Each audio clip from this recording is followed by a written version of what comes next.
Hello everyone, welcome today to ICFP's podcast.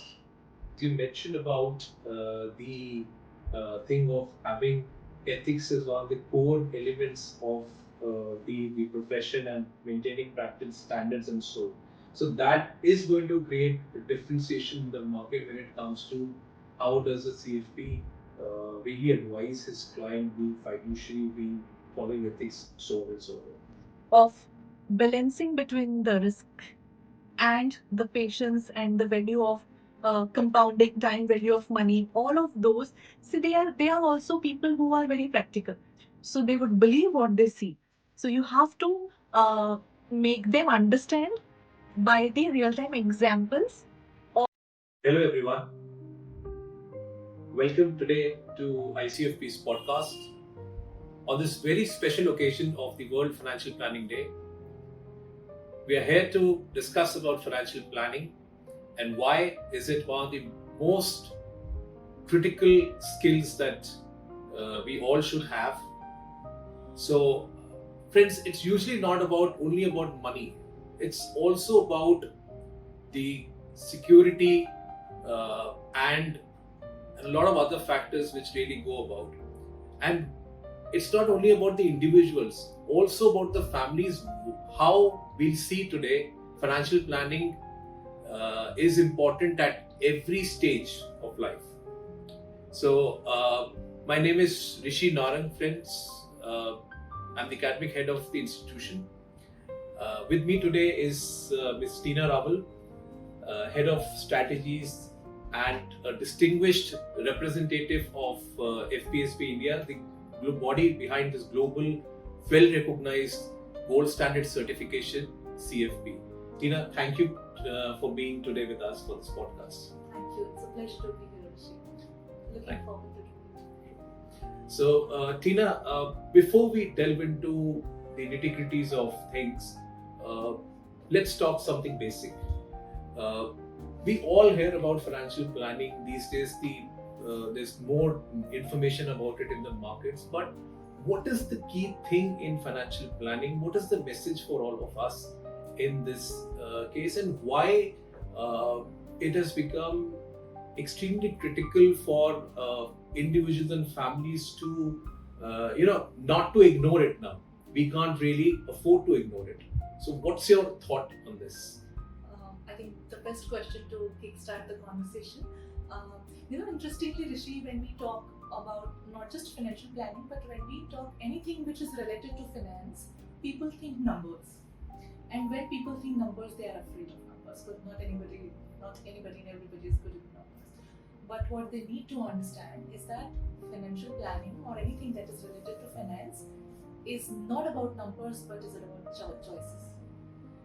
And coming back to what is financial planning exactly and why it is important for people is gone are the days when people used to live transactional or just to survive. Now people have aspirations, now things are changing, and in the increasing world of aspirations, planning is absolutely important. Whilst we talk about our small things in detail, we often neglect our most important aspect, which is a life skill, which is the financial planning. And that is why financial planning is extremely important. Now, from the sounds of it, it might sound very scary and that we do not know of what financial planning is, but ideally it's very simple. It becomes all the more simple when you have right professional guiding you through the nuances of it. But identifying where you currently are financially and then understanding where you want to be, depending upon what are your short-term goals, what are your long-term goals, where what are the achievements that you want to have with a very specific timeline, and then accordingly designing your finances, and then reviewing it, and then editing it as per your requirements, because your goals, your aspirations keep on changing. Nothing is constant in financial planning, and that is why it's very simple process, but you have to put in time, efforts, energies, and with the proper right guidance. It is very important in today's world. Uh, that makes it so easy to understand, which looks a little this looks very technical when you talk about financial planning. So, but along with this, Teena, I also wanted to talk about that while we see that there is more awareness about managing finances in India today, but when we think about the habits that we usually have, it's more about personal habits, is reading, fitness, also about discipline. But we don't really have financial literacy as something which is still not as a habit of many of us. So why should one definitely have this habit today, and can it really change or transform their future if they imbibe it? Wonderful question. See, interesting thing is, Rishi, is that habits are developed from your childhood. And India has been a country where finance is something that people used to not talk about, and they also used to keep it secret. And they were also very traditional in terms of how would they invest and how would they keep their finances. Finance was not something that used to be a topic of conversation on a dining table. Within the family, also forget about talking to external people. And that is why that habit that you are mentioning is not there. It's absolutely right. Hence the need of institutions like yours and mine, wherein it is important that we embed this habit and give this information right from the school level. So the learnings from the early age for financial planning and for financial literacy. Financial literacy is very basic. Let's talk more about financial awareness of and financial empowerment as a whole. And that should happen from the very early age. And like how we develop health habits in our kids from the childhood, on the similar lines, we should also develop certain financial habits from the childhood, so that people and kids, when they grow up, they are not scared of finances when it comes to taking financial decisions, but they are empowered and confident in they take informed decisions if these habits are developed early in the stages. Very well said, Teena. So next thing that I have in my mind, and before that, I would like to share it with all of you, that ICOFP is also, we are also thinking of coming up with some education series for the Gen Zs, because as you rightly said that that we don't have it, but we should have it. So ICOFP is taking that initiative in that direction. Soon you will see some releases from our side on that note. Another thing that is coming to my mind right now is about financial security. So at one point of time, let's say maybe even before a decade, it used to be about maybe having a house, a stable job, and some finances, right? But now it's more about freedom, flexibility, and ability to live the way I want to lead my life. So how can the CFP professionals today really address this requirement of the client when it comes to this new vision of security? Lovely. I think that's an amazing transition that we all have seen when it comes to financial freedom. It's not anymore about just creating the wealth and surviving the life. It's more about aspirations. It's more about living your life with choices, with preferences, and completing all your dreams along with the normal routine, mundane routine that all of us are actually stuck into. What does this mean for our CFP professionals and advisors in terms of how should they be helping these people with these changed aspirations in terms of their financial planning and achieving their financial goals is very clear. And we at FPSB India, we teach this through experiential learning in this curriculum, and you would know more, you have been teaching it for the longest time now, is that we have ethics and professionalism at the core of this entire curriculum. B, with ethics comes more responsibility. And C, in order to cater to this changing aspiration, CFP professionals need to understand the values of their clients, the behavioral aspirations of their clients, and the entire family background as well, to understand the best as to how their goals are, or from where their goals are driven from. So that's more important for CFP professionals to understand the client's psychology behind investing money, but before that, the client psychology behind having that goal. So two clients could have same goal, but their psychology behind the goal would be different, and so the path to achieve the goal would certainly be different. And that is why CFP professionals have got a major and bigger role to play. Now this of course creates or puts a lot of responsibility on their shoulders, but also makes them unique and keeps them different from the competition that is coming from the front. So it's a blessing in disguise, I would say. Excellent. Well said, Teena. And yes, as you mentioned about the thing of having ethics as one of the core elements of the profession and maintaining practice standards and so that is going to create a differentiation in the market when it comes to how does a CFP really advise his client, being fiduciary, being following ethics, so on and so forth. So next, how can I leave the Gen Zs, which are definitely going to be our clients now? I think they are already in the stream. So typically when we see a Gen Z today, they're very curative. They're very anxious or maybe inquisitive, but they're also overwhelmed.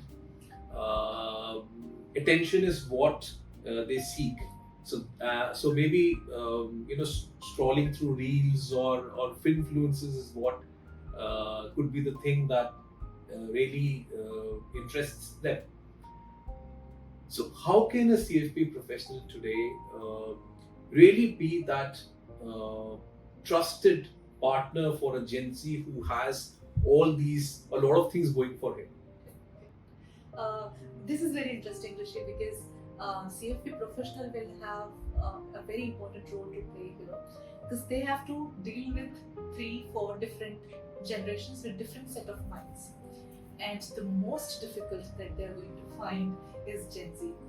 Let's understand Gen Z's point of view first, so that it becomes easy for us to make CFP professionals understand as to what they need to do to just be closer to them, go on their level, understand, and then make them understand on their level. Gen Z has got a lot of information, access to a lot of information that we didn't have in our times, from all sorts of resources, some trusted, some not trusted. And so there is a lot of noise around them. And like you said, they are overwhelmed with choices, with content, and with information that might be wrong, that might be right. And so CFP professionals need to play a role wherein they kind of block this noise of the over information and make the Gen Z at a calm, composed, safer, trusted, reliable place. That's their primary role to do. Now there will be certain factors in order for them to perform this job, and that will also depend on how Gen Zs have certain ability. For example, their risk-taking appetite.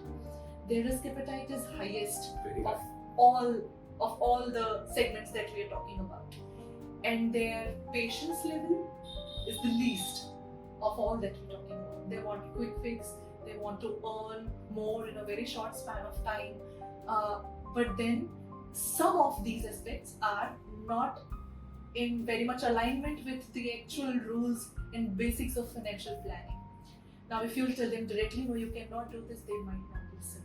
And so CFP professionals will have to very carefully make them understand the importance of balancing between the risk and the patience and the value of compounding, time value of money, all of those. See, they are also people who are very practical.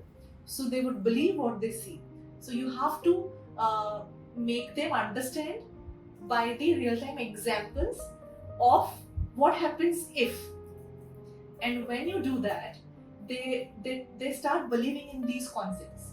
For them, these concepts as of now are only in the documents. And that is why when they see different things which looks very lucrative, they tend to attract it towards that. And that's where CFP professionals have got major role to play in order to make them understand through these basic things, and then let them have their informed decision. And with so much of interaction we have done with our Gen Zs, so we understand that they are very smart breed. So when you make them informed, their informed decisions will be right.